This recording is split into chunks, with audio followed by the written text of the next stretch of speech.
Welcome back to FPL Round Table, introducing my bros, FPL Cayman and FPL Stark. And it's been a pretty wild week, and we have completely different teams. We have three different teams with three different strategies. So I'm sure that the viewers out there will take a lot of value from our three different game plans. So just introducing our agenda, we're going to have our intro, then we're going to have our Game Week 6 review, then we're going to move on to the punt flop captaincy, then we'll move on to some fixtures and tactical changes, and then we'll look forward to Game Week 7 and our transfers and team review.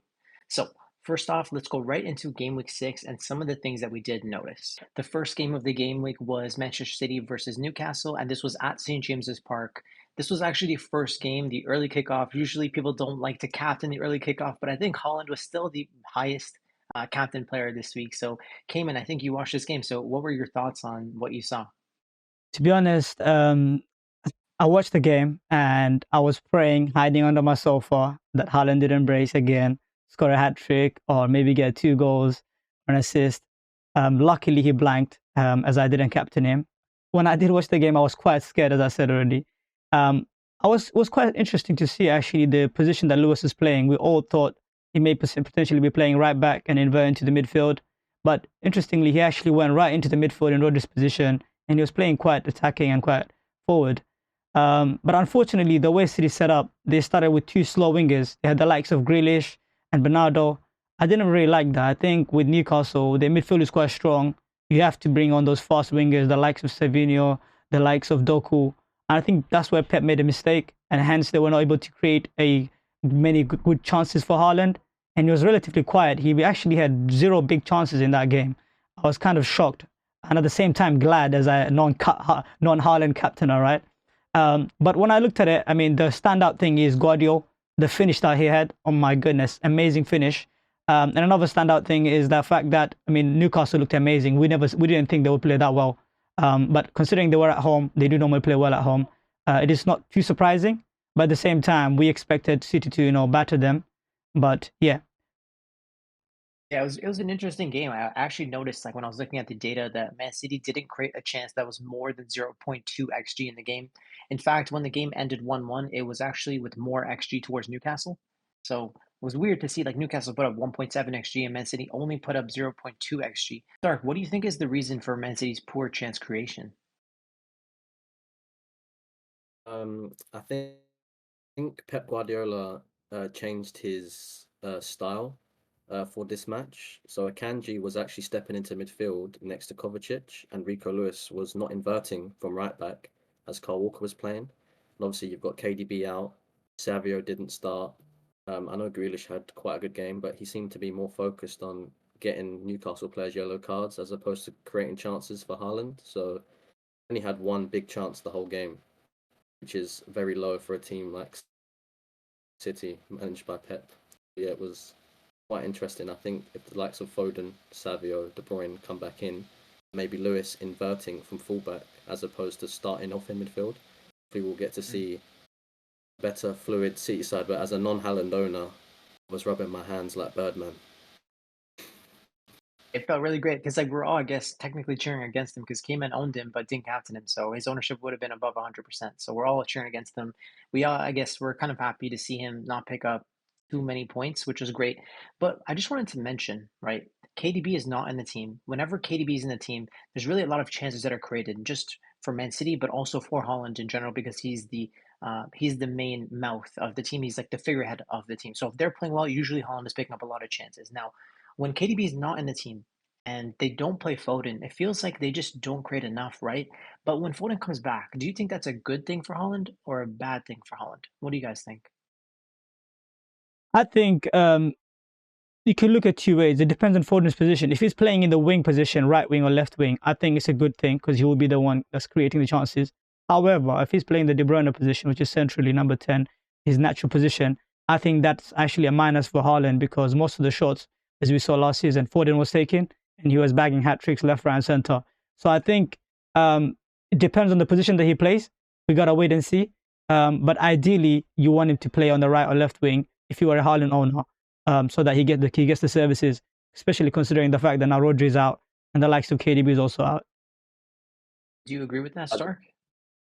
Yeah, And just quickly wanted to update the stream. We're streaming this while City are playing, and Rico Lewis has just assisted Haaland right now as we speak. So Wow. I'm sure Come Rico on, Lewis Rico owners winners. Look, are Rico Lewis winners. Let's go. Let's go. We just need them in the EPL. Haaland, and Haaland has just been subbed off, so he's got a lovely rest for the game versus Fulham this weekend. You already know who's my captain. Nice. Yeah, we'll get into captaincy later, but so that's some good thoughts on the Man City Newcastle game. I think we should move on to the second big team in the Prem, which is going to be Arsenal versus Leicester. Now, this was a nice 4-2 result for Arsenal. Stark, what did you think about this game? This game really caught my eye. As a manager, I'm heavy eye test. However, I do also factor in analytical data, statistics, and I know Arsenal had a whopping 36 shots against Leicester this weekend and put up an XG over 4.6. And I mean, those numbers are ridiculous. I think Saka captainers were very unfortunate and not get more returns. Our boy Kanji included. He even almost got an assist, but it got chalked off as it was an own goal, I believe. And it's even, Arsenal aside, we all are targeting Leicester. And I think to concede 36 shots is crazy. People were talking about how fluid would they be, how creative would they be without Odegaard, but they seem that we're not struggling at all. So I wouldn't be put off by any of their assets. And I think this game, people transferring out Saka before Southampton are lunatics. Saka's a great captaincy shout for next week. Yeah, for sure. And when we're looking at the underlying data for the game, Arsenal scored 4 goals from 4.4 xG, and Leicester scored 2 goals from 0.3 xG. So that was some really interesting data when I looked at it. I didn't actually get time to watch this game. Cayman, what did you think of this match? I think what's funny about this whole game week and the fact that game week 6 wildcarders we're all dying and so focused on triple Arsenal and double defense and triple defense, we all forgot the fact that Leicester are quite a decent team in terms of attack, and historically speaking, they've always scored versus Arsenal. And the fact that people were tripling up, doubling up, tracking Rare's hotel room, making sure if he was healthy, he's gonna start, including myself. I had him on my wild card. We all overlooked the fact that they could have easily conceded. We understand Arsenal is a good defense, but it's still funny to me the fact that they conceded 2 goals and people with double and triple defense are mudded. But in the long run, I do think that they'll be rewarded with double Arsenal defense. But it just goes to show, right? Sometimes what we may see on the paper, it may not necessarily what happened in the actual game. Football is a very unpredictable game. So yeah. Yeah, I also noticed that Havertz is picking up a lot of chances, right, Stark? What do you think? Yeah, I believe he just put up a 2 xG or very high 1.8. So there's a debate with regards to can assets cover other premium assets. For example, you got Jackson Palmer, you've got Havertz, Saka. I think it's an interesting topic, and I think Havertz. The question was, would he stay as a striker? I believe if he nails striker, because Arsenal are playing 4-4-2, it's Havertz and Trossard in the striker and Martinelli and Saka are out wide in attack. So if Havertz can keep that role, chances he's getting, statistically, he looks good. Form from last season all the way through here, he's scoring. I think at 2.2 mil less, considering Saka's not the most explosive asset, I think there's an argument to save money, cover the Arsenal attack, target Havertz for when the fixtures are good. Well, what's your guys' thoughts on that? Supported double Arsenal defense because I find that it's easier to get goals in FPL than it is to get clean sheets. They're just harder to find in the Premier League in general. So that's why I doubled up on Arsenal defense. Very unfortunate to see them both blank in terms of Gabriel and Saliba, as well as Raya starting as well, which is pretty surprising. But Havertz has been very consistent from the second half of last year all the way up until this game week. He's kind of covered, if not outshone, Saka. So it's kind of an interesting thought, but personally, I'm just too much into the analytics that I can't look past the double defense and I can't look past Saka either because I don't have Holland and Saka will be my go-to captain option for at least 20 to 30% of the FPL season myself. What do you think, Cayman? I think Saka is playing a bit more of a team he's more of a team first player. He's not looking to stack up assists or goals. He's not looking to win individual awards. He's more into making sure that he wins with a Premier League or a Champions League for his team. I think that's a very good mentality to have, and I think the way he's performing this season, it shows that look, he's matured, he's grown up, and as a footballer, he has definitely improved. And you can see it based on what he's been doing this season, right? Really impressive. The amount of key chances that he created. He's become a little bit of a mini De Bruyne now. Unfortunately, though, what I would have to disagree with you guys is that although you have mentioned that, look, he could be a captain for you on 30% of the season, and also that you said that, look, he almost had an assist and whatnot. He's not an explosive player. I think you have the likes of Palmer, Salah, even Foden to an extent, and we have Haaland. There are many explosive assets. Even Watkins is more explosive than Saka that you could captain week in, week out. So I don't think Saka would be a priority premium for me in an FPL sense, but as a footballer, he's been amazing this season. But yes, I do think to answer the question, Havertz can cover Saka for sure, because Havertz is playing the better position in the team, and he is getting most of the key chances. Yep. So just coming back to, there's two questions to ask. The first would be, let's say there are some Salah plus Holland teams and they don't have either one of Saka or Palmer. Who would you suggest to prioritize in the longer term? Absolutely Palmer. But obviously the next two fixtures, it's hard to pass. But I would say after that, from game week 9 or game week 12 onwards, Palmer's fixture ton for Chelsea. And I think Palmer is absolutely essential, if not over Saka, maybe even Salah to an extent, because although Salah has been ticking along, he has not been explosive this season. He has not been the prime Salah that we've known to be. He's just been getting with finding pens and then jammy assists and whatnot. So yeah. Mm-hmm. And we know who's really going to be picking up the goals and the assists. Like if Arsenal are scoring 3 or 4 goals, I'm sure Havertz and Saka are going to be involved. But on the left wing, there is Martinelli, who's coming back into form. There's Trossard, who always has an eye for goals. So if you had to take a punt on one of those left wingers for Arsenal, who would you prioritize, Stark? I think I would bring in. Do you know what? Me personally, I wouldn't touch either of them because they're too short-term picks and it's not my style. Not this season anyway. However, if I was forced to pick between Martinelli and Trossard, I'd have to go for Trossard simply due to the fact that he's more effective in front of goal. He's a great finisher of the ball. Yeah, that I, makes sense. So this was one of the best games of the weekend, and I think it's time we should move on to probably the highlight of the entire game week. And this is when Cole Palmer exploded in the first half when Chelsea played against Brighton, a 4-2 result. Stark, man, the resident Chelsea fan, what are your thoughts on the match? Um, Beautiful, great performance again from the boys. I'm loving watching us play. FPL aside, I can't wait for the games. A stressful year last year, but this year is really looking up. We created 7 big chances. I think a key thing to note, Chelsea aside, is Brighton defense. I've been saying this, and I'll reinforce this point. They play a very high line and they offside trap. It's quite naive, especially in the Premier League. And as we saw, Palmer missed it in the post early on, and then he scored a goal that was offside. So he was kicking at the door. He was knocking on the door very early on, and for him to still score 4 goals after that, I mean, as an owner, he could have had 7.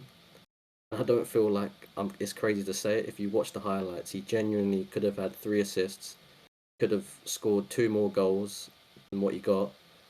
I didn't think he had that in his locker, that free kick. What a free kick. And I still think people are underestimating the Chelsea attack and how fluid it is.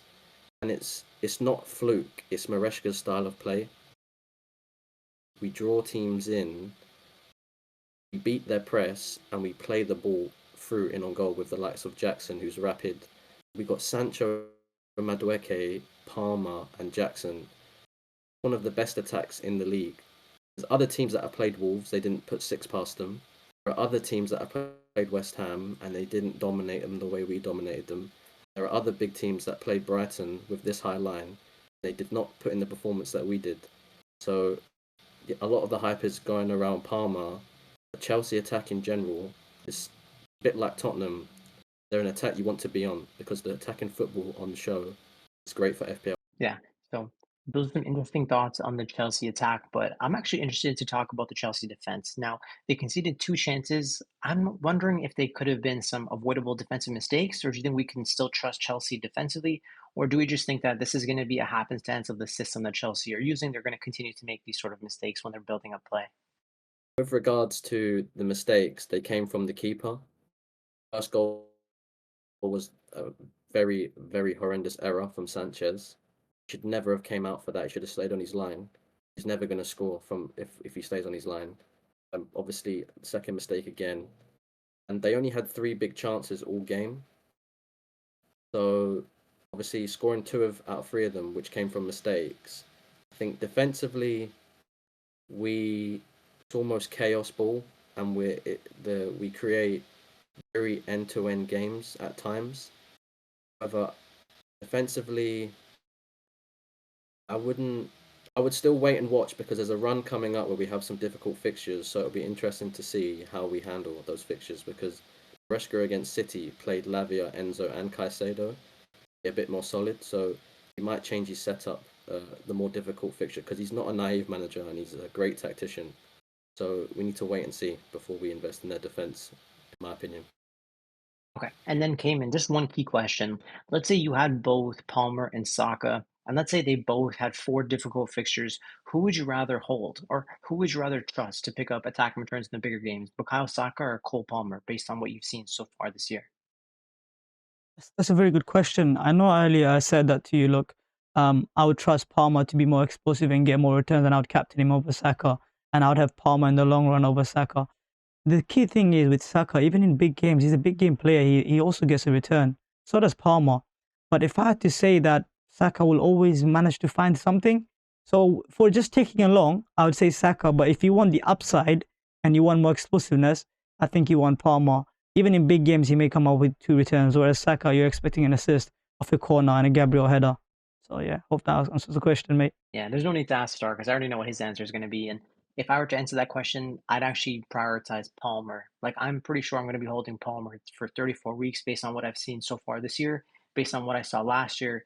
This guy's just not leaving my team. As a no Holland owner, I need this guy pretty much 34 weeks. You never know when the massive haul is going to come. Like, yes, it does come in some of the more easy fixtures, but there are a lot of easy fixtures when you're a Chelsea team. So I think I'm just going to hold Palmer and just wait for those explosive hauls. And if I have to sell Saka over 3 or 4 weeks and he gets like 5 or 6 points, it doesn't really hurt me too much.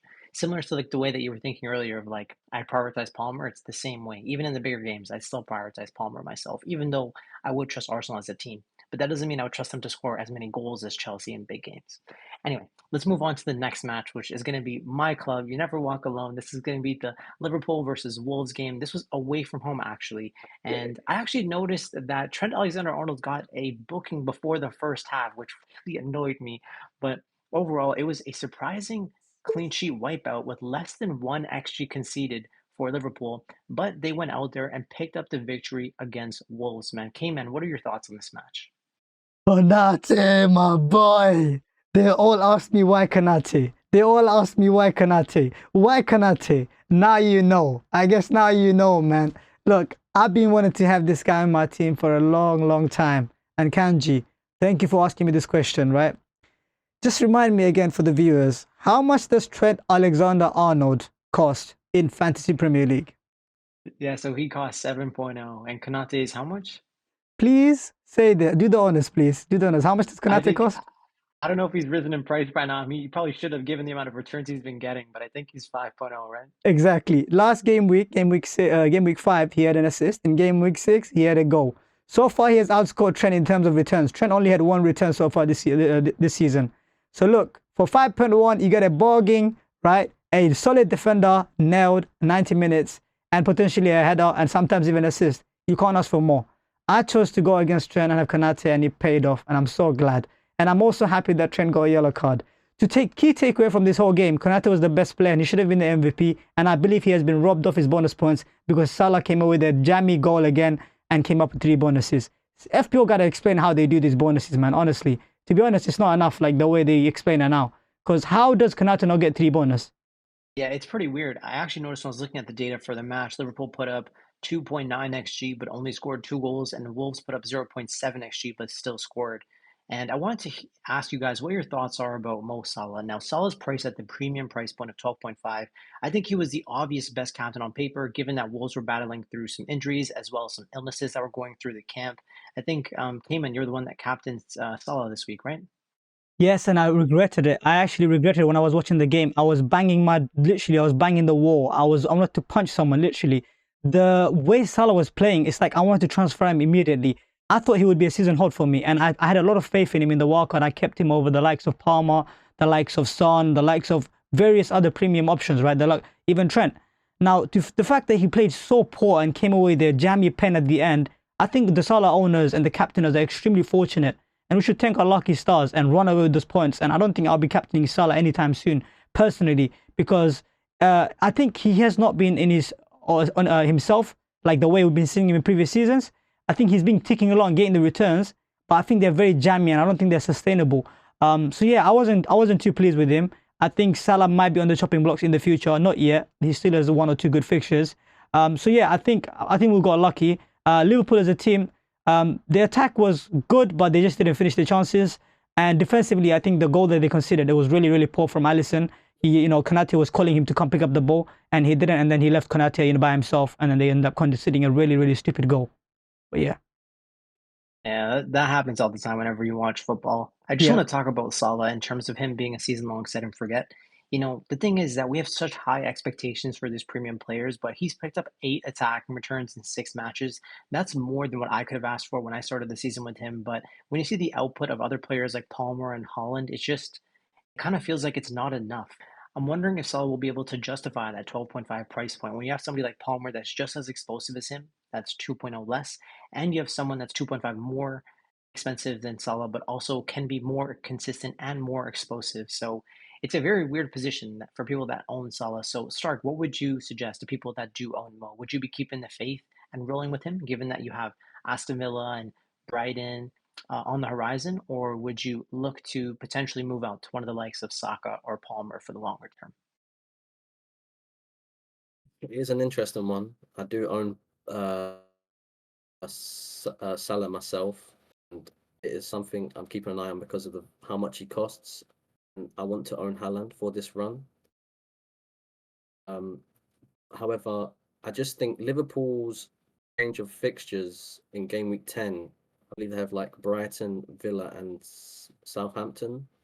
Not sure, but it's like a run like that where it's quite open defenses. And if there's anyone I want in that front line, it is Salah. I don't care about Luis Diaz. I don't care about Jota. I don't want people who are battling for their place with players who are also very good in the likes of Darwin and Gakpo. Because for me, in that game, what I found interesting was when Gakpo came on, he caught my eye. He was playing with a lot of confidence, and it was almost as if he was trying to get his spot off of Diaz, of how well Diaz has played. So I have no interest in owning Diaz because I just can see that is going to be a catastrophe waiting to happen. One thing I would like to say though, with regards to, say for example, people planning to bring in Palmer, we have Liverpool, I believe, in the next 3 game weeks after Nottingham Forest. I do think Liverpool defence is not as good as what people are making it out to be. I do believe teams can really get at them because that Wolves game, there was a lot of times where they did get at them and Liverpool they were on the back foot. However, the lack of real quality in the final third just meant someone like Konate just got the last tackle or Van Dijk was there. I just think the Chelsea attack, the way they're playing, for example, I wouldn't be afraid of owning Palmer in that fixture. Same as Man City assets. I don't think Liverpool are as great defensively as what we've seen statistically so far. Yeah, that makes sense. Yeah, I agree with that. And I think the interesting thing is that we have 3 teams that are fighting for the Premier League title. We've got Liverpool, Arsenal, and Man City. To me, as a Liverpool fan, I'm still not going to put Liverpool in that conversation until game week 19 because the fixtures for Liverpool have been so easy. And given that Man City and Arsenal are not that far off, it wouldn't surprise me to see Liverpool sort of slip away from that title race. But there has been some injuries to Man City. They've lost Rodri. KDB is going to be out for a while. We don't know when he's going to come back. Arsenal have lost Odegaard. So maybe there's a potential title run that could exist for Liverpool. But for me, I'm just going to stay pessimistic. I still think it's going to be in the hands of Arsenal and Man City. In fact, when I looked at the betting odds this week, Arsenal were actually the title favorites for the first time this year, which really surprised me. What do you guys think about that?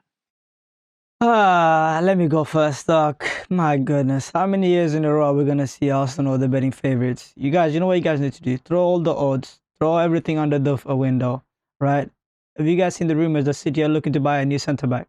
Look, these guys, they have backup on top of backup. They have unlimited money. Arsenal don't even have a striker, backup striker. They saw Nketiah, the one guy that was supposed to be a backup striker, right? Anderson Havertz is really good, but I don't think he can sustain what Haaland is doing. Haaland can bang in, 10 goals in 5 games. Havertz can't do that.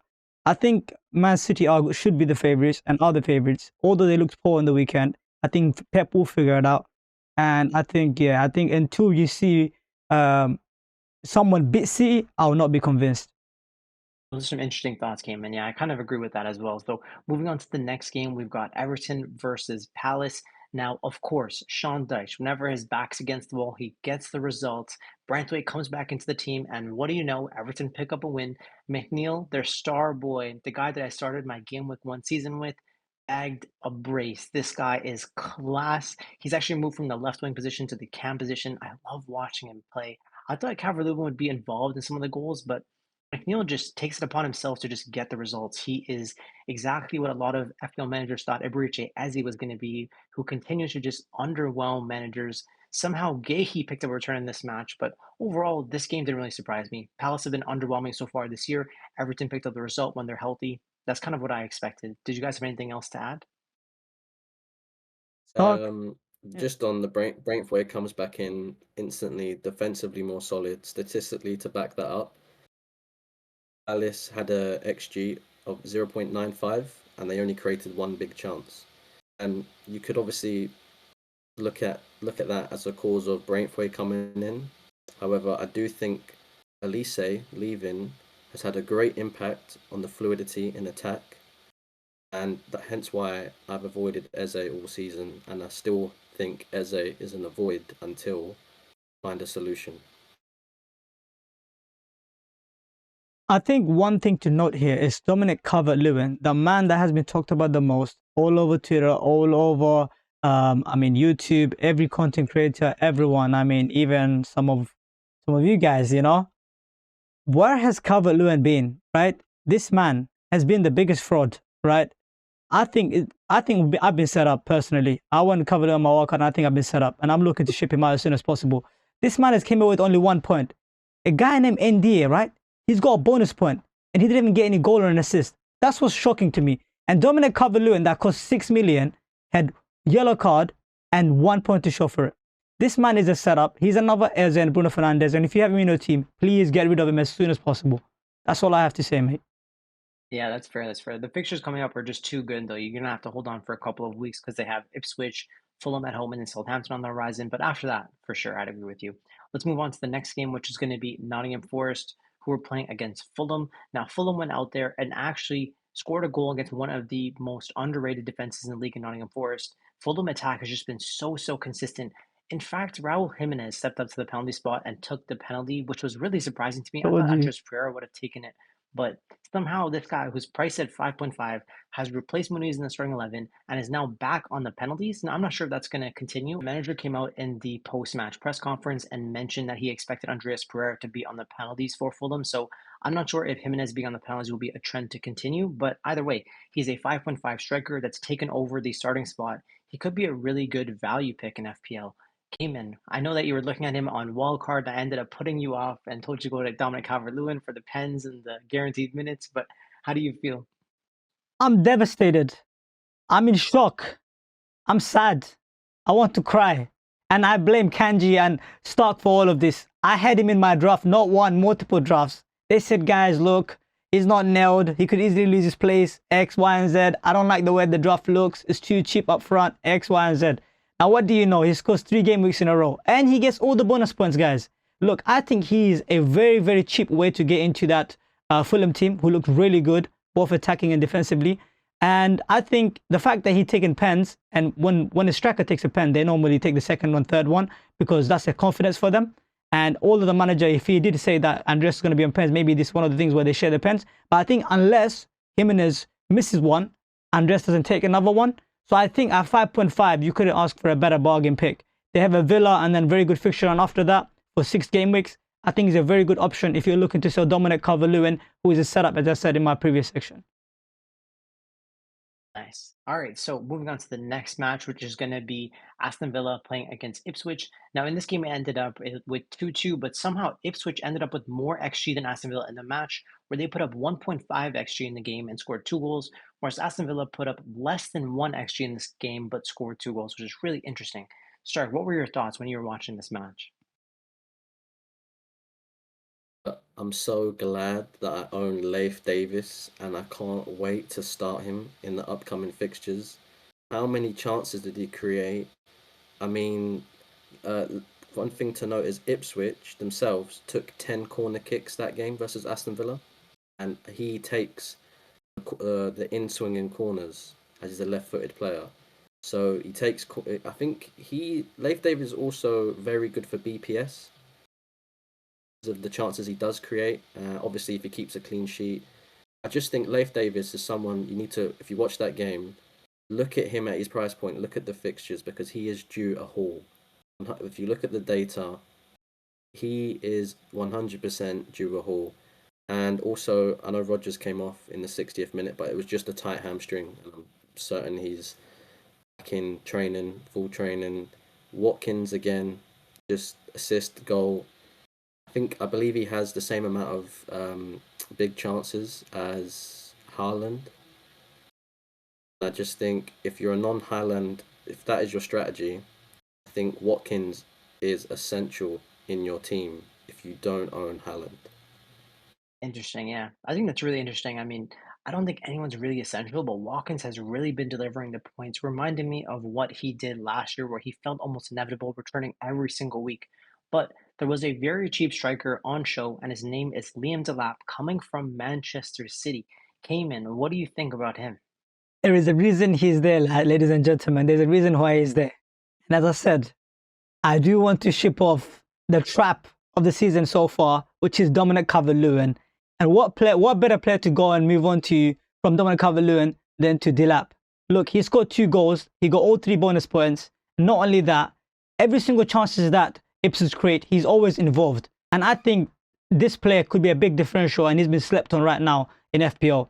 And if you're looking for a cheap striker, don't look nowhere else than Liam Delap. Is he also going to be potentially on the penalties for Ipswich? We do not know that yet, but I hope he is, right? I think he will be. So I believe it was either him or Mari Hutchinson. That's the 2 I would have it between. Yeah, interesting. So yeah, I think this game was really surprising to see Aston Villa play so poorly from my perspective, and Rodgers and Watkins continued to just get returns together and destroy my rank because I own neither of them. It's just interesting. There are players that went without Holland and that are similar to me, where I've gone for players like Bruno Fernandes. And speaking of Bruno Fernandes, let's move on to the next game, which is going to be Manchester United playing against Spurs. And man, Bruno has absolutely just destroyed my season. Like instead of going for like Holland and the likes of like Semenyo or McNeil, I ended up going with Alexander Isak, who himself has been very underwhelming. Like, bro, like you're averaging 7 FPL points per start, and this year you played against Southampton and Wolves, and you gave me what 4 points per start, and now you're injured, and I had to just pull the wild card at the last second, and then I also partnered him with Bruno Fernandes, who's getting outscored by every single cheap asset in the game. Smith Rowe, Semenyo, McNeil, all of them are destroying Bruno. What the heck? And then just to repay my faith, because I kept the faith on the wild card, I kept Bruno in there, he gives me a red card. Like, bro, are you serious, man? Like, unbelievable. Like, I knew that the player I would have gone against him with would have been Luis Diaz, who blanked. This is a minus 4 point swing. And now he's picked up a ban, but they appealed it and he's not going to be missing any of the games. But still, I'm just tired of seeing this nonsense in my team. I've already transferred him out, but it was a very, very poor performance. Spurs absolutely destroyed them before the red card and after the red card. So, Cayman, what are your thoughts? Do you want my thoughts as an FPO player, or do you want my thoughts as a United fan? Both, of course. That's why we tuned Ah, into the show. as a United fan, I'm actually happy. I wanted a 6-0. I wanted to be absolute destruction. I wanted to be reincarnation. I wanted to be a baptism. I wanted Solanke to score a hat trick and destroy United for good. And I'll tell you why. This manager, Ten Hag, that I do not know how he managed to stay for 3 seasons now. This man, since he came on, right, he's been getting these results against, bottom feeders teams and somehow keeping his jobs. As a United, as a club that we have, as a big club that we consider ourselves to be, and the history that we have, we should not be expecting these type of results. And we should not be expecting to be, mid-table or fighting for top 4. We need to be contending. That's our heritage and that's our expectation. The fact that this man has been keeping his job without basically fighting for title for the last 3 years, and he's been backed by the board, backed by the fans to some extent, and he's still not getting any results. And he's got all the players that he wanted.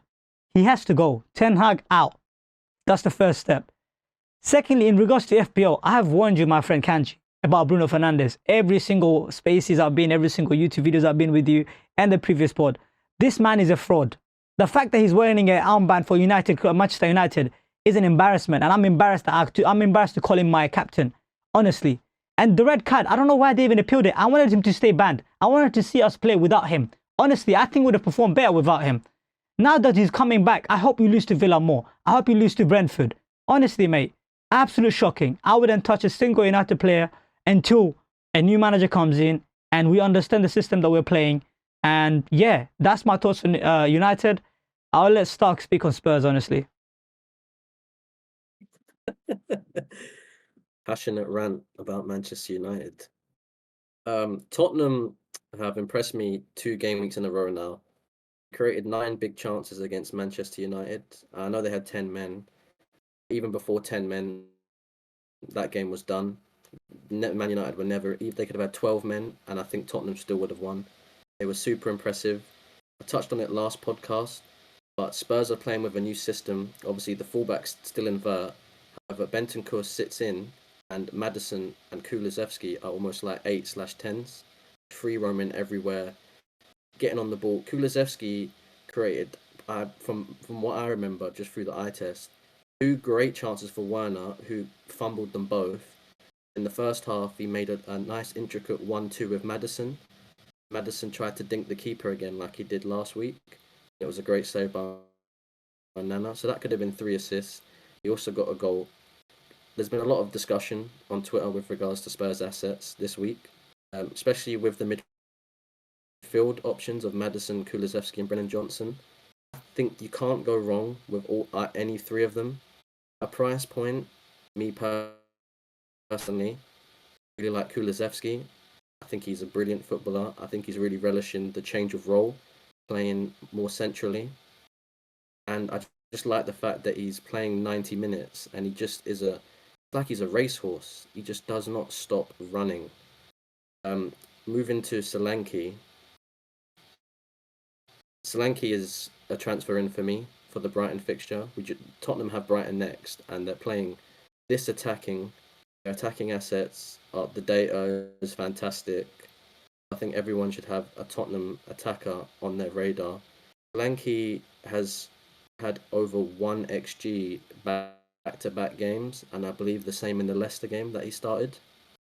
With this fixture swing for Tottenham, stocks are heavily invested in Solanke.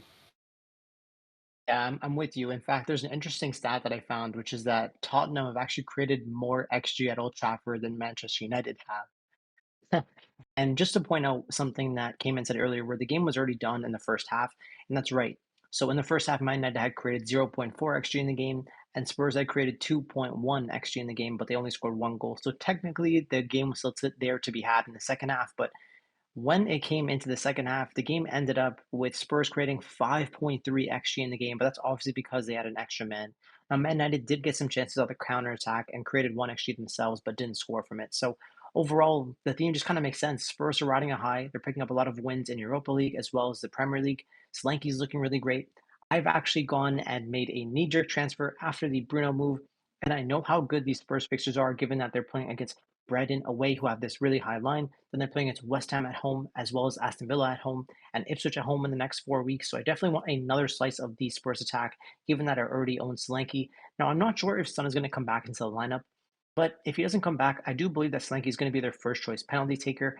And I just feel like if you have an ability to make a move to bring in an asset in the attacking area of the team, in the striker position, I would prioritize Solanke. He's looking really good. And given that Richarlison is not even in training, hasn't even given that Richarlison hasn't even been on any of the matches on the bench, he hasn't been involved in training. I'm sure he's probably just a couple of weeks away. So Solanke's just getting the 90s, and he's likely going to be on pens with Sun out. So he's probably my favorite differential in the game right now. So if you have an ability to spend a transfer, try to target a Spurs player. They're really clicking and going into form at the right time. What is the next game? Next is Bournemouth. Bournemouth versus Southampton.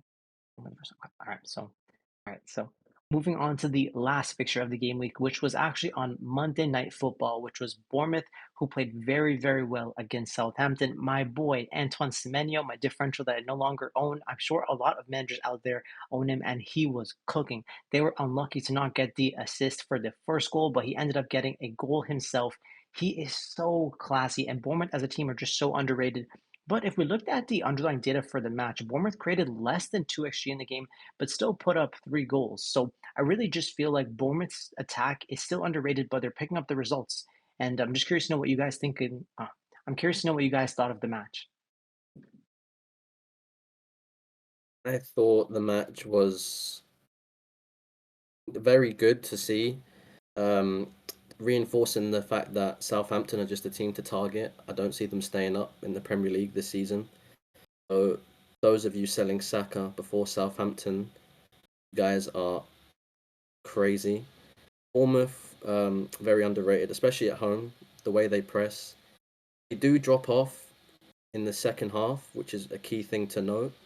They can't keep up the way they press, and they're so aggressive. And that, like for example, in that game, they committed 19 fouls, and that's very usual for them at home. So yeah, they're very aggressive. They press, they play high up. And yeah, Semenyo once again, star boy. Leicester next week. The fixtures turn, but then after that little bad fixture run, I believe the fixtures are actually quite good again. They've got Arsenal, and then Villa is a good fixture for any attack. City is obviously difficult, but then they got Brentford, Brighton, Wolves, Tottenham, Ipswich, West Ham, United. So I think Semenyo is a great asset to just rotate between that trio of, for example, DCL, Rodgers, and Semenyo. So I would definitely be keeping Semenyo if I had him. I was impressed with Semenyo. I mean, the goal that he had was fantastic. Honestly, the nice bit of skills with his feet. It was pretty much a solo goal, to be honest. I mean, that's what he has in his locker. I don't think he will last after this season. I don't think he'll stay at Bournemouth. He'll definitely get picked up by one of the big clubs, if not in the EPL or maybe in Syria or La Liga. I think we have a gem for 5.6 or 5.7 now in Semenyo. I think there is big potential to be a season keeper for most if he can rotate with Rodgers. He does rotate really well, especially if you have the likes of premium of Palmer, Saka, Haaland, or if you have Salah and Haaland. I think he is a very good piece to have to rotate week in, week out. And any given week, you can get something like this in any fixtures. So for worst case, even if he has a tough fixture, if it's like the likes of City or Liverpool, I think he has the ability to be able to get a return in those fixtures even. So if you had to play him, it is not a big deal. So yeah, I'm really pleased that he only got one return. But at the same time, I would have liked to see him get more return. Call me greedy all you want, but yeah, I had high expectations for him. Yeah, so in the match, it was actually 1.1 XG for Bournemouth and 0.7 XG for Southampton. But Semenyo really did pass the eye test. He played great. And I feel like a lot of owners should sleep happy knowing that they own Semenyo in their squads. But we have to give a little shout out to Ivan Nilsson, who was the striker for Bournemouth. I know he's not going to be on the penalties, but he's a very solid differential. I'm sure there are maybe 1 or 2% of FPL managers that do own him. And the punt paid off targeting Southampton and Leicester. He bagged in the first game, and hopefully he'll bag in the second game for you guys as well. Just wanted to give a special shout out to those of you that went on your wild card and brought in the 4.5 midfielder from Southampton, Tyler Dibling. He had a shot within the first 2 minutes of the game, and I think he picked up around less than zero point 0.3 XG in the match, but he was the striker for Southampton for the first half of the game. Now, Southampton are rotating so many players in their front three. They have Adam Armstrong as well as Archer. They don't really know who their best front three is, but Dibbling is definitely going to be getting the minutes for them, playing in the striker position for 45 minutes, and then he moved out to the right wing position for the second half. So it's a very good differential, 4.5 player to have. I mean, he's a midfielder who's playing at the striker position, though I'm not sure how many goals Southampton will score in general, but he did pass the eye test as well, and I did want to mention that. Do you guys have anything else to add? Nope, I Just think you covered it. Oh, sorry, go on, sister. Semenyo is just a great player to watch. He's both footed, so when he's got the ball on that right wing, he can just go either way. So it's like Son for Tottenham, and he's been a great asset over the years. Not many players are that competent on either foot. I do agree with Kanji that, and yourself, K-Man, he will definitely get a move to maybe a top 6 club or a La Liga if he continues with this form. And I believe he's even in the top 12 for total points amongst midfielders, and he's playing at Bournemouth. So he's definitely value for money, a great asset to own. Yeah, same. I mean, if I had to pick between Semenyo and McNeil, I mean, Semenyo definitely has my heart, but just given that McNeil is also on the set pieces as well, and he plays for Sean Dyche, but I really do trust Iriola as well for Bournemouth, so it'd be a tough choice, but I think I would still prioritize McNeil. But Semenyo probably has more goal threat, so it's kind of a 50-50. If you had to pick one of the two, who would you guys choose? Come on, man. Come on. You can't ask this question, bro. I'm an ITIS merchant, bro. You know this. There's no way I would pit Dwight freaking McNeil over Semenyo, bro. Come on now. What are we talking about, bro? Let's be honest right now. If we was not playing Fantasy Premier League, we would not care about who Dwight McNeil is. Let's keep it 1,000 right now, guys. This is not even a debate. This is not even a question. This is not even it's clear-cut Semenyo. I'm sorry. I have to say it. Yeah, that's a fair point. What do you think, Stark? For me, I would pick Semenyo ahead of McNeil for FPL. However, I don't agree with what K-Man said. I think Dwight McNeil is rated, and it was quite interesting to see in the Match of the Day interview, Sean Dyche. See, it's a role change for McNeil. He's playing more centrally now, as opposed to out wide. And even last season, he was playing wing back, coming up and down the pitch. So if he can nail down that 10 spot, he's taken all the corners. He's essential to everything they do, and that left foot is a bit of a wand. So for Sean Dyche to say there's more to come from him, I think that's an important quote. The fixtures are nice, but for me, it's still Semenyo. I guess we're going to have to agree to disagree there, but let's move forward onto my favorite part of the podcast, which is going to be the PFC, punt, flop, and captaincy. Now, came in last week, he only ended up with 1 point. What are your thoughts on how your PFC went? What do I say, man? I've not had good luck, to be honest. I picked Lewis. I really wanted that punt to work out, but I went with him on my wild card. I really wanted him to get something. He looked good on the eye test, but City considers what as they do, right? And yeah, Solanke, I expect him to be a flop. I really did believe that, honestly, but he did come in with the last minute goal. I think it was really on United being poor. I don't think Solanke was anything special. So yeah, I personally think I got hard done by because of United, but otherwise that would have been a hit. He almost blanked. And in regards to captaincy, I think I got away with one right there. As I said already, Salah was extremely poor. We are extremely fortunate to come away with 10-pointer by a jammy penalty, which is a kind of a soft pen if we're being honest. And he ends up with all 3 bonuses. Again, controversial, but I don't know how he does it all the time. Always hogs the bonus points. But overall, 1 point. Yeah, my bad. Yeah, overall 1 point. Considering how you guys have done, I'm not too displeased. So yeah. Yeah, it's pretty tough for me as well. But before I talk about mine, I just have to touch on Mo. I mean, the thing is with Liverpool is that we don't have a striker that's taking the bonus away from Mo. So whenever he gets that one return, he gets the full bonus. And even Trent, his baseline for BPS this year has actually been lower than some of the other seasons. So Salah is just a lock for bonus because he's getting the most minutes. He's the most creative. So whenever he gets the return, the bonus is just coming his way because there's no one else in the team that's hogging up those big chances created or getting the good underlying. So yeah, Salah is just a monster. Not only does he get the points, he's just a bonus points monster as well. But he's expensive, right? And we just have high expectations for these types of players. Anyway, so for me, I did have the punt on Bowen, who was very underwhelming in the Brentford game. Brentford have been so poor this year. I was really surprised to see West Ham blink, but going to be coming up against Ipswich at home, so hopefully he can deliver this week. I did also have Vardiol as the flop. I knew they were going to concede versus Newcastle, and of course, it was going to be through a penalty after I sold Alexander Isak on the wild card, but Isak was on the bench, and Gordon took the pen, but that's besides the point. But yeah, Vardiol had a really nice piece of trickery on the left wing where he goes, cuts back on his right foot, finishes it. It's like, wow, classy finish, especially from a defender. And I also captained Bukayo Saka, who to me I thought was the best captain on paper. But we filmed this episode before we heard the news of the illness in the Wolves camp. Because if I had known that, I would have also put Salah here as well. But it is what it is. I'm just going to take it on the chin. And unfortunately, I got 0 points this week. What are your thoughts, Stark, on how you did for PFC last week? Mateta was just a complete flop. That was a terrible punt. Havertz, it's weird because I got unlucky but lucky at the same time with Havertz. Like, he scored in the last kick of the game, really. But at the same time, I was very fortunate for it to get to that part of the game with him not having a return. So it is what it is. But Salah, disagree. And with regards to thanking our lucky stars, I think Salah should have had a hat-trick of returns that game. He missed an open goal on his right foot, essentially. Secondly, they had a break in transition in the second half where he could have played Curtis Jones through and goal. Once again, that right foot of his, fraudulent. That was a terrible through ball attempt to Curtis Jones. I do agree and echo from K-Man is that the captain of Salah, and watching the game, I thought he was really, really poor. I also thought Liverpool were quite underwhelming, especially against a team like Wolves who had an illness. It didn't impress me one bit, realistically.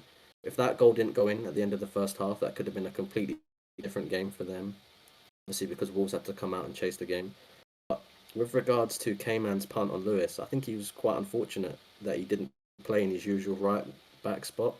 Because today's stats in the Champions League, he put up an XGI of 1.59.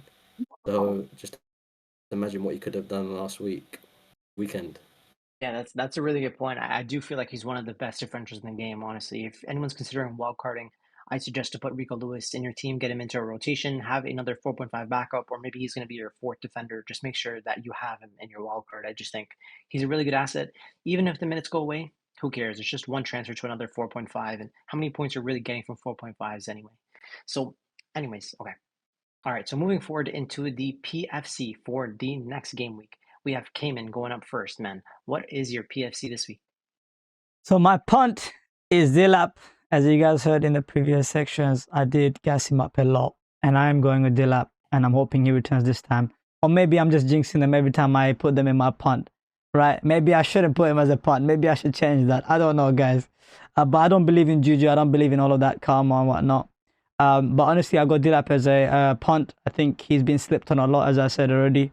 And I think Ipswich, if there is anyone to get a return within Ipswich, is going to be Dilap, considering the position he's playing number 9. All the chances are falling to him. And they just because they're a new promoted team doesn't mean they can't really, attack. They do have very good players around him. I think if there's one downside you could say is that obviously it's a newly promoted team. Every team wants to target them to get a win. No one's going to go easy on them. But at the same time, I do feel like there are quite a few poor teams this season. If you look at the likes of West Ham, they've been really poor, which is his next fixture. I think he can definitely get something in that fixture. And then he's got Brentford, who are again very weekend without Wissa. So he has a very, very good fixture run, and we'll get into that, come to the fixture section. So yeah, I mean, this is a very good punt for me. Moving on to flop, I've got Luis Diaz. He's been overhyped. I already said it last week, and I want to put him as a flop. I'm expecting him to get blank again versus Palace. He did blank versus Wolves. I should have put him as my flop last week, but it is what it is. So yeah, moving on. Finally, captaincy. I think it's a no-brainer. Haaland. I'm going safe, guys. Yes, I'm not being different. Last week I tried to be different. It did planned out. Luckily, as I said, I don't want to go against the GOAT again. So yeah, captaincy is easy choice. Haaland. Yeah, makes sense. I mean, I haven't even owned Holland this year, so of course my captain this week is going to be Bukayo Saka, playing against one of the worst teams in the league. My flop isn't actually going to be Vardiol like it says in the graphic. My flop is going to be Pedro Porro because they're playing against Brighton. I'm expecting both teams to score in that match. Maybe Pedro Porro get an attacking return, but I'm expecting a two-pointer. He's over 25% owned in FPL. I couldn't believe my eyes, bro. I don't know what I think about him as an FPL pick. He's still not a 100% good pick to me. He's like a questionable pick to me in my mind. But they do have good fixtures, so I'm sure there are going to be a lot of managers that are going to be hoping for points, but I think they'll be disappointed this week. And my punt for this week is going to be Brennan Johnson. Given that Son may miss some time, that means that Brennan Johnson's minutes will just be getting higher and higher. My punt this week is going to be Brennan Johnson, who's going to be coming up also against Brighton, the high line, which is very well suited to Spurs, similar to what Stark mentioned about Chelsea when they played against Brighton. They just have this ridiculous high line that Brennan Johnson can run into and take advantage of the spacing behind. They're playing with Dunk and Webster as the center backs. Like these guys won't be able to keep up with the likes of Solanke and Brennan Johnson. I think Spurs will score at least 2 or 3 goals in this match, and Brennan should eat them alive. So he's going to be my transfer in for Bruno Fernandes, and he's also going to be my punt for this week. Stark, what are your PFCs for the week? Similar to you, Tottenham assets. I've gone for Kulusevski, as it's spelled there, Kulusevski. Obviously, spell check. Sorry for that, guys. Kulusevski. I think he's going to feast. I think back-to-back games, Brentford, Man United, he's been super impressive. That high line is criminal with Webster and Dunk, and I'm expecting him to do well. As a flop, he's going to continue to flop. No more needs to be said. Liverpool's not an easy team to play against as well, and when Eze played Chelsea, other than that long shot effort that went in, he didn't have anything. So I wouldn't punt on Eze. And my captain's going to be Saka. He scored tonight in the Champions League. Arsenal put 4 past Leicester and had 36 shots. He's taken so many corners. He's taken direct free kicks. He's got so many routes to points. So that's why, for me, I think against Southampton, he is going to be my captain. I think he can feast. Yeah, 100%. I'm expecting a nice 3 or 4-0 win for Arsenal. And I'm hoping that a lot of managers will captain Holland, myself personally, because I think it's just so obvious to be on Saka. But those are some really interesting PFCs, Cayman and Stark. And just for the audience that's listening, I'm really interested to see who are going to be your PFCs for the game week. Feel free to drop in the comment section down below. I'll make sure to reply to every single comment and give you some feedback and some thoughts on what I think of your crazy or maybe even how realistic you are or how boring you are. So we'll chat in the comment section down below. But let's move forward to the fixture analysis section. And there are some interesting fixture swings. A lot of people have wildcarded into game week 6, but you can see Ipswich and Leicester do have some really interesting fixtures coming up. And we also see Everton with some really interesting fixtures. But the main team that people are going to be tripling up on is going to be Arsenal. They have a very easy fixture this week, another medium fixture next week, but then 3 more difficult fixtures. So it's a very medium run for Arsenal. But over the longer term, of course, you don't really mind owning Arsenal assets at all. So just some interesting thoughts. Are there any fixture swings that you guys were looking at? I would say Manchester City, and I would say Tottenham. I think they have a very good run. I think Tottenham against any team, they're considered to be a good fixture for attackers, and especially. So I'd say the team that's being slept on the most, as you already mentioned, Kanji, is Ipswich. I think there are a couple of interesting picks that we could consider. From the back line, I'd consider Leif Davies, as Stark mentioned. He's quite really attacking. He even picked up bonus points without any attacking returns this week. So that shows that he's quite high on VPS. And in regards to the striker, I already mentioned it quite a few times. If you look at his run from game week 7 up into game week 16, I don't think there is a single fixture you can say that's a bad fixture for him in terms of an attacker. So yeah, I think Ipswich, Tottenham, and City are the key standouts to target, and I'd say Brentford as well in terms of fixtures.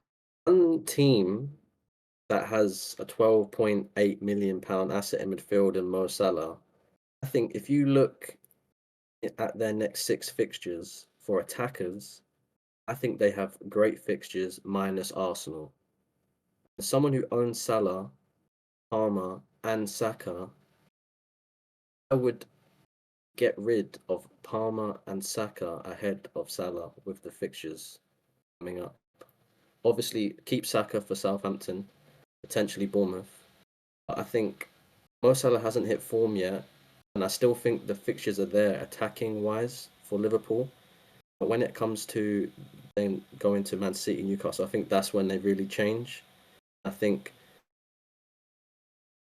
12/13 is a big swing fixtures. For example, Parma for Chelsea in game week 12. You've got the likes of Man Cities that even turn a bit more difficult for attacking assets. For example, Haaland. If you're brave enough to maybe go without Haaland, I went without him in game week 3. I'm looking to bring him back in, but again, when it comes to game week 13, I'm looking to get rid of him again and go back to Saka, Salah, and Palmer. And one thing to note as well with regards to Liverpool, if you look at the fixtures in between the league, they have a very difficult Champions League run. I believe they play Real Madrid in between the run. 1 second. So in between Brighton and Villa, they play Leverkusen at home. That's not an easy fixture. In between Southampton and Man City, they play Real Madrid at home. So with the attacking options they have, and obviously Slot likes to rotate, with those fixtures being difficult in the Champions League, is he going to start Salah in the Champions League and maybe start Chiesa in the easy fixtures like against Southampton? What do you think, Kanji? No, I think Salah's going to play every single game, but he might get some of the earlier subs in the easier matches, which kind of makes sense. Everton's fixtures are definitely slept on. They're just amazing. Look at them. I can't believe you hate DCL so much, K-Man. It's been one game since you've had him.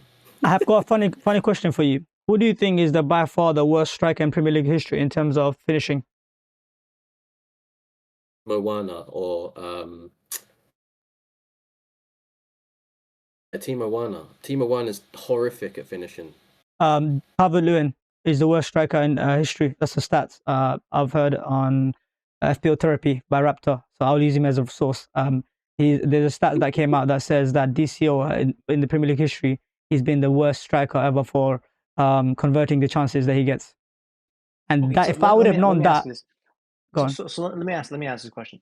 Who would you rather own then? Like, let's say we had a Adam Armstrong priced at 5.5 that was getting all of the minutes for Southampton, but wasn't getting as many chances as DCL. Or would you rather own someone that gets all the chances, but is just a poor finisher historically? Because for me, I just like to target the players that get all of the chances. I don't care if they're a good finisher or not. I just think, hey, over the course of maybe 2 or 3 seasons, if I own types of players that have that sort of mold, then they will get the points regardless of how bad they are at finishing.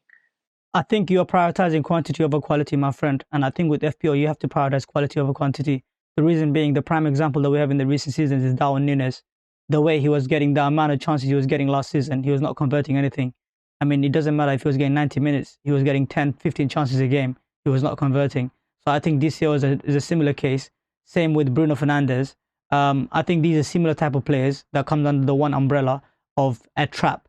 Although they look good on the eyes, although they look good on the stats sheet in terms of XG, XA, all the brackets that you want to talk about and think about, I think sometimes you just gotta use, we gotta use an eye test, right? We gotta see what we see, and we gotta think of a player from a clinical perspective, especially as a striker. You need a striker to be clinical, and the 2-3 chances that they get, if they convert one, that's enough for them to get 9 points, and that's the striker I'm looking for. And the likes of Delap, the likes of Raul Jimenez, that's what they're doing. Although they may be getting less XG, less XA and whatnot, they're getting higher points than DCO. I'm not being reactionary. I'm talking about a trend here. 3 game weeks in a row, Raul Jimenez has scored and got 3 bonuses. Delap has scored twice. He's got 2 goals versus Villa team. He's a strong team, by the way. And he's got all 3 bonuses. Over Watkins, who had 1 goal and an assist. So I think I prefer a clinical striker who takes quality chances and finishes them, over a striker that gets lots of chances but doesn't convert them. One question for Cayman. Now, if we look at Man City's fixtures in the next 4, they look very good from an attacking perspective. Now, would you consider taking a punt on Phil Foden, given that he's gotten his first start in the Champions League? He scored a goal. He's playing very well. He also had the start against Watford, but this felt like his first game with the first team for Man City. So he could be a potential punt that you could take for the next 4 weeks if you want it to be different, man. So what do you think? I think if you don't have Haaland, right, and you're set on not having Haaland, I think it's a no-brainer for this fixture run. You got to have at least one attacker from Man City. I think choosing to not go with any Man City attacker at all, and this fixture run is asking to actually, not get a high rank this season. Your goal is not to have a high rank. You just want to have an agenda. I understand people making the argument that Haaland is too expensive, right? And if you were to look elsewhere and you want to look for a budget option or a somewhat medium priced option, I think Phil Foden is the place to go to, and I think it is not a bad option at all. And I think if he does start, he could potentially outscore Haaland. As funny as that might sound, right? Right. I think he could, right? I think if I was to be on no Haaland, right? If I didn't have any, say I was on a Palmer or a Saka draft, or I had Salah and Palmer, I would definitely bring in Phil Foden and stack up in the midfield and have the City cover for this fixture run. And even if I had Haaland and I didn't have the likes of Salah and I had Palmer and I had enough funds for Foden, I would prioritize Foden in this fixture run over, say, I don't know, even Saka. Wow, that's interesting. So I'm in this really interesting position because this is okay. Wow, that's interesting. You're basically talking directly to players that are just like me. So I'm in this weird spot where I have Bruno Fernandes and I also have Jared Bowen. Now, I could sell both of them and bring in Brennan Johnson as well as Phil Foden while also owning Bukayo Saka and Cole Palmer. Would you do that or would you just wait? Absolutely. Absolutely, I'll do that because look, Pep did come out and say, look, Phil Foden is ready. He's finally fit and ready to start. And he did start today in the Champions League. But again, you never know what Pep does, right? But I'm just saying, if you get the leaks, I would bring in Foden.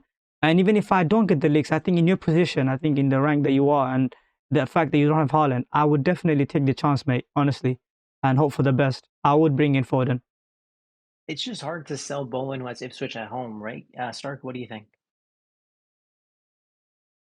On paper, yeah, but I think Ipswich have shown that they've actually got quite a solid defence. They have kept a clean sheet. They kept Villa, although Villa scored twice, they didn't give up many chances, and they did essentially dominate the game at a lot of stages. However, that was at home, and teams set up differently when they're at home and when they're away. That's why we see a trend where players perform better at home compared to away. So I think it is something to keep an eye on. With regards to Bowen, I would be shipping him out as soon as possible. But yeah, I probably wouldn't ship him out. Plus Ipswich, right there. Yeah, that's kind of what I'm thinking. I think I already knee-jerked to Brennan Johnson from Bruno, which is just so frustrating. I didn't even care about the ban or whatever. I was just tired of him in my team. And yeah, I think I'll just hold on to Bowen for 1 week. If he blanks, I'm definitely just going to be doing Bowen to Foden next week for sure. All right. Do you guys have any closing thoughts on the fixtures? Yes. With regards to Fulham defense, statistically speaking, right now, I believe they're a top 5 defense in the league. Which is quite interesting as Haaland is up against Fulham in his next game, and Fulham just kept a clean sheet. So, as a non-Haaland owner myself, and for you guys listening who may not own Haaland, it's a very interesting topic of conversation whether to bring him in or not, or the likes of Foden, who got a goal and assist tonight. I think, me personally, I'm going to delay it one more week, and I'm not going to bring him in against Fulham. Yeah, those were some really good thoughts about the fixture swings. Now let's move on to the team selection portion of the podcast. Now we're going to start off with my team. It's horrendous. The rank, ugh, shield your eyes, boys. It's terrible. But I feel like my team is very solid. Double Arsenal defense. I'm happy with that. Trent, happy with that as well. Flecken just going to be in there for the saves. He has the most saves in the Prem. Then I've got Saka plus Palmer as my two premiums. Then I have Bruno Fernandes, who's already been knee-jerked out for Brendan Johnson. Brandon Boumont is a season-long hold. Jared Bowen is my differential coming up at home against Ipswich. Solanke has a very solid fixture run and is also on the penalties for Spurs. And Calvert-Lewin is going to be playing actually on my bench this week because I have Matthias Cunha. But overall, 51 points is not that great. And I expected more, but I love the team that I made. And I'm sure the points will come. I just have to stay patient. So let's move on to what my team selection looks like for next week. I've actually started Cunha instead of Calvert-Lewin. And I've just brought Brennan Johnson in for Bruno. I have the double Spurs attack. I've got triple Arsenal with double defense. Saka as the captain, of course, playing at home against one of the worst teams in the league. Holding on to Palmer for probably the next 34 weeks, if I'm honest. And Bumo is going to be in there as well. I do have enough money to actually sell Jared Bowen to a Phil Foden.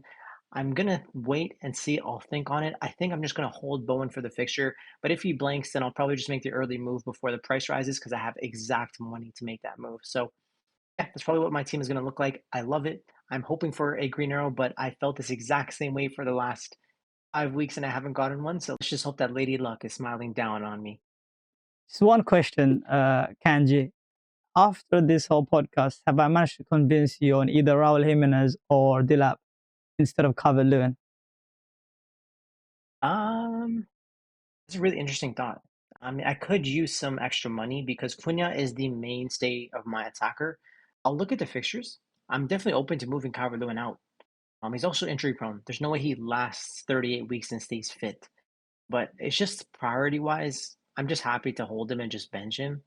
But if I do have an extra transfer, I'm definitely going to be looking to one of the cheaper strikers like João Pedro or Delap for sure. They're definitely on my radar, so I'll consider that in the future. Perfect. Yes, awesome. So that's what my team looks like for this week. I am going to be benching Rico Lewis, who put up 1.5 XG on the Champions League and also got the assist. But it's hard to look past Gabriel, Saliba, and Trent, honestly. So it just goes to show you the luxurious position that I'm in, and I really like my team. So let's move on to the next team selection. It's myself, myself, and I.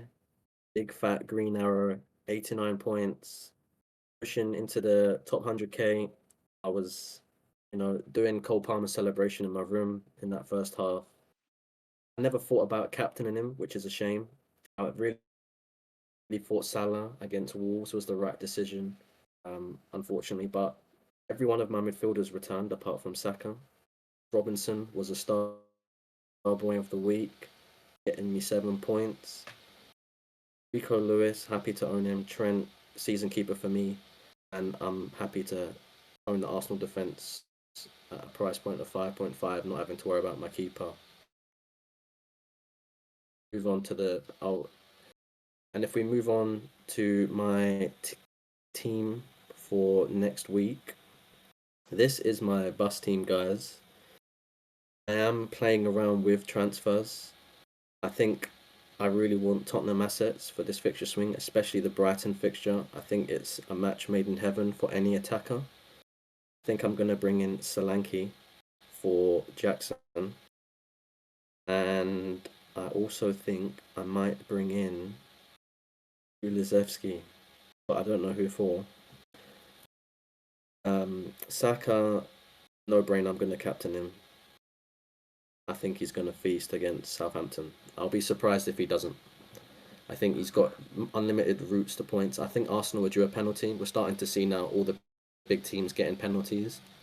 So he's going to get a penalty. He's going to get an assist from a cross. And he's going to feast, yeah. Calvert-Lewin is the only player I'm not happy with in that lineup. And I think Leif Davis is going to give me a haul, and so will Watkins. Nice. Yeah, I agree. I really like your team. It looks great on paper, especially that Watkins. You could potentially put a little cheeky potential differential captaincy on Watkins if you wanted to, but I'm sure you won't. Saka's going to haul, right? Let's move on to Cayman's team. So for my game week 6 review, I wildcarded. I survived the Palmer onslaught. I tweeted out saying, Alhamdulillah, I'm grateful for the fact that I survived a 25-pointer haul. Luckily, my captain paid off, right? Salah, 20 points. And the funny thing is, most people that had Palmer, they didn't actually captain him.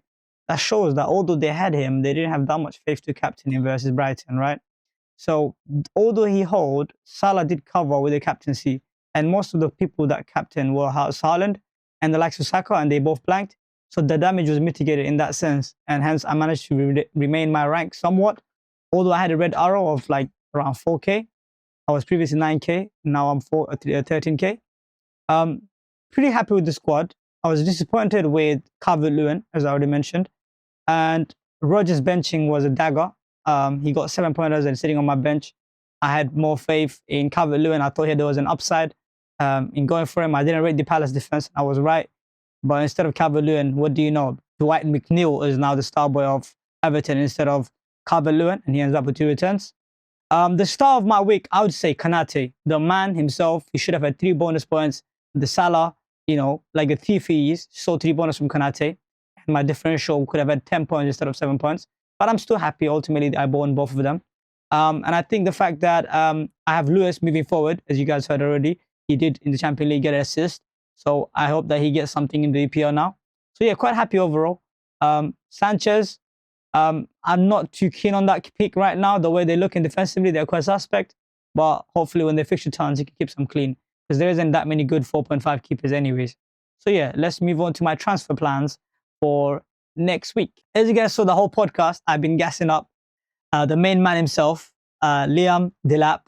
I'll be taking out the trap of the week, DCO, for Liam Delap. who looked amazing versus Villa, who scored 2 goals, came away with 3 bonus points, and he's the main man for Ipswich. And he used to play for Manchester City academy team, second team. So yeah, he's very talented, really skillful. All the chances are falling to him. And if there's anything to be any attacking returns to gain from that Ipswich team, it's most likely going to be him or Leif Davis. So I would like to have a piece of that. And if you guys seen the fixture ticker earlier, they have good fixtures up until game week 16. So it's one of those picks that you set and forget. And he's 0.5 million cheaper than Calvert-Lewin. I could use that budget somewhere else to upgrade the likes of Saka to a Palmer. So that's another great option that he enables. And even if he does have bad form, I could easily bench him. He's only 5.5, right? And I have the likes of Wood and others to rotate with him. So yeah, I'm really keen on doing this move. I haven't done it yet. I'm still waiting to see if he's going to go up in price or not. Waiting to see the Champions League, if there's any injuries and whatnot. So yeah, most likely that will be my transfer this week. So yeah, guys, as you guys can see, it's not just all talk. I'm going to go ahead with this move. So what do you guys think? For me, that transfer is the most sideways, knee-jerk transfer you could make this week to your team. Everton's fixtures are great. You're essentially that's a luxury transfer. You want to, in my opinion, you want to transfer premium assets for big hauls. That is a luxury transfer in the sense that it's a 5.5 million attacker who's going to rotate in and out of your bench, and you're not going to expect much from them as an asset. And I think that you've had DCL for one game against Crystal Palace. You need to put the agenda to the side and just wait for the good fixtures, because he could return. That's my outlook on it. It's a luxury transfer. Yeah, that's fair. I mean, there is like an extra price difference as well, though. So if you could use that money elsewhere, then I think it's fine. I don't like this move at all, but it's fine. Hopefully it works out for you. Actually, you know what? I hope it doesn't work for you, because that means that DCL banged, which means I got the points. But either way, it's fine, bro. I think it's fine. You're going to bring in the player that you want. And I think that's the most important thing in FPL. It's like, look at your squad and be happy with the team that you have. And if you think he's your weakness, then go ahead. I mean, I'm actually benching DCL, so I totally understand where you're coming from. Yeah, and another thing I noticed, guys. Am I the only one? Sorry, go on. Am I the only one who thought DCL was unlucky not to get a return? He assisted Decore one-on-one, who fumbled the bag. Keeper saved it, and I can't remember. I think it was Dwight McNeil crossed it in, and DCL, all he had to do was get a touch on it, and it was an open goal. And the ball just missed his boot by like a whisker, and like he could have had 2 returns, and you would not be having this discussion right now. I hear you, but if you look at their fixture run, I think apart from Ipswich, they have Fulham, which is a good defense, and they have Newcastle next, right? I don't think they have that good of a fixture run as people are made out to be. I think Ipswich and Southampton in the next 6 are their good fixtures, and out of 6, he has other 4 that I can easily see in blank. But again, he can also return. But considering that Liam Delap has West Ham, who are completely shaken, he's got Brentford, right? He's got Leicester. These are all defensively compromised right now. And then I think Liam Delap can definitely capitalize on those defenses and potentially get a few return. So yeah, let's move on to my game week 7 team selection. Yes, as you guys can see, for myself, I've started with Sanchez in goal. I've got Gabriel, Lewis and Konate as my backline. I hope finally, Sanchez keeps a clean sheet versus Forest. I think Forest Gibbs White will be back soon. So they may improve attacking wise, but I still think that there is a chance that Chelsea keeps a clean sheet, especially there at home. And I have Gabriel, Southampton, hopefully a bullet header as well as a clean sheet. Lewis, Fulham at home. I don't think they keep a clean sheet, to be honest, again, but let's hope he gets an attacking return. Konate, I'm hoping for a clean sheet versus Palace, who looks horrible attacking wise and defensively, and maybe another cheeky header, hopefully. So yeah, backline looks really solid this week. Really pleased with the backline. And moving on to the midfield, I have your boy Santa Salah, aka King Salah.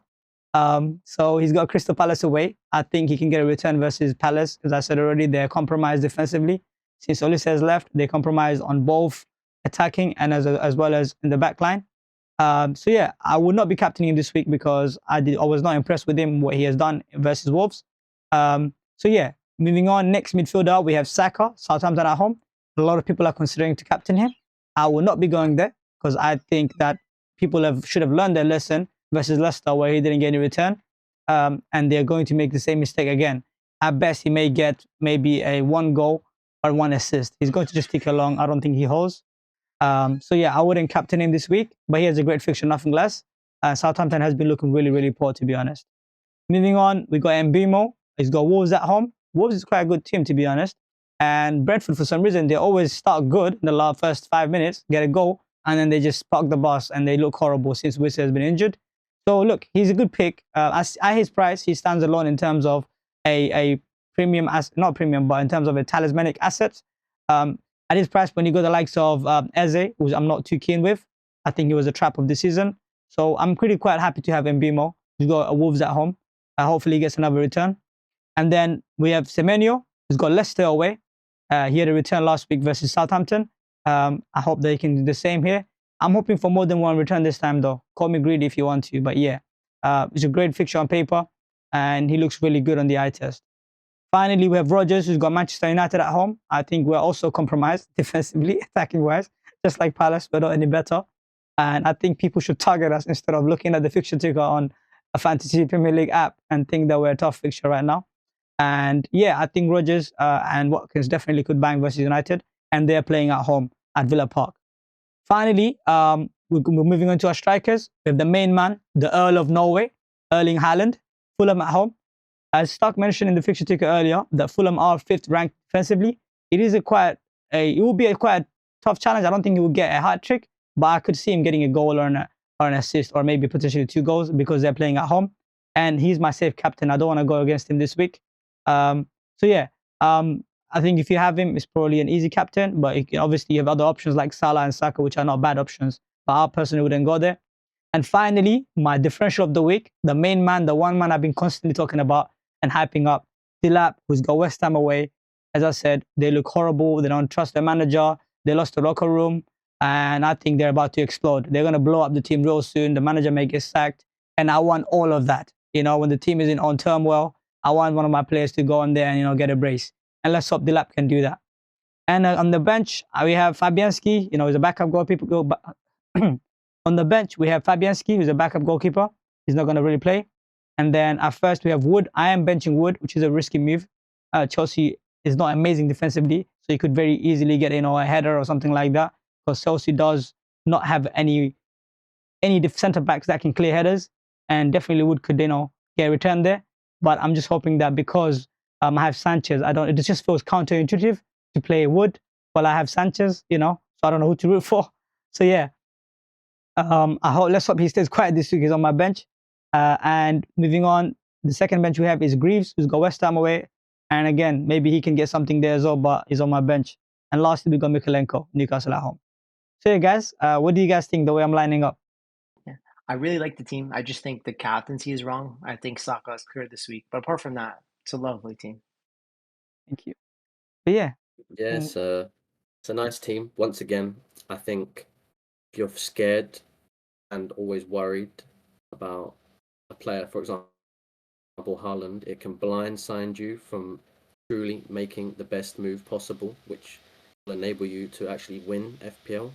And I think potentially this is a week where you could go against Haaland. You've got great options there. Other player is quite a topic of conversation in Mbeumo. I know he's had 2 fantastic goals against Tottenham and last week. Similar goals, the technique, the volley, unbelievable. But if you look at the underlying data, Brentford have not created many chances. So I do think Mbeumo. What's your plans with Mbeumo after the fixture week? Is he a long-term hold for you guys? No, I would move him to an Spurs asset soon. What about you, Yeah, Kanji? he's in my team. He's in my team for pretty much the whole season. If I have the luxury transfer to spend 2 transfers to take him out and bring him back, I would, but I doubt I will. I want to focus on the premiums. All right, so that's it. That was a really good podcast, boys. Lovely chat on the FPL Roundtable. Once again, it's always nice to see the completely different strategies that we have. 3 different teams, 3 different strategies, 3 different game plans, and I love that. So hopefully we provided some value to you over the course of this podcast. Let us know in the comment section down below. Don't forget to like and subscribe, and we'll see y'all again soon. Peace.